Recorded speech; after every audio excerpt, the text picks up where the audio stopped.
Most awaited मोठा financial event झालाय तो म्हणजे युनियन बजेट 2025. सगळ्यांनाच आतापर्यंत हायलाइट्स मिळाले, पण हे सगळं असताना सुद्धा दुसऱ्या दिवशी मार्केट खाली होतं. काय कारण असेल, काय नक्की अपेक्षा होत्या आणि असं का झालं समजून घेऊया तज्ञांकडनं, चार्टर्ड अकाउंटंट प्रसाद वेलणकर यांच्याकडून.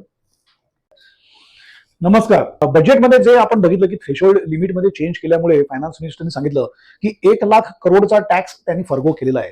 तर हा फक्त एका वर्षाचा इम्पॅक्ट नसून हा दरवर्षी हा इम्पॅक्ट पडणार आहे आणि त्याच्यामुळे नक्कीच इकॉनॉमीला कन्झम्पशनचं चांगलंच बूस्ट मिळेल. पण तरी सुद्धा मार्केटने एवढं चांगलं रिॲक्ट का नव्हतं केलं, तर ते मेनली बिकॉज ऑफ 3 रिझन्स. एक तर युएस, मेक्सिको, चायना आणि कॅनडामध्ये जे काय ट्रेड वॉर चालू आहे, टॅरिफचा वॉर चालू आहे, सो त्याच्यामुळे ओव्हरऑल ग्लोबलमध्ये अनसर्टन्टी आहे. दुसरं म्हणजे युएसच्या डॉलरच्या कंपॅरिझन प्रमाणे उलट INR डॉलर भरपूर पडतोय. सो गेले 5 महिन्यात 3.5% जवळजवळ पडलेला आहे. आणि गेल्या 5 महिन्यात FIIचं हेवी सेलिंग झालेलं आहे इंडियन स्टॉक मार्केटमधनं. जवळजवळ 2.5 लाख कोटी डॉलर त्यांनी गेल्या 5 महिन्यात विड्रॉ केलेले आहेत. सो ह्या सगळ्या 3 कारणांमुळे मार्केटनी फेव्हरेबली इम्पॅक्ट दिलेला नाहीये बजेटला.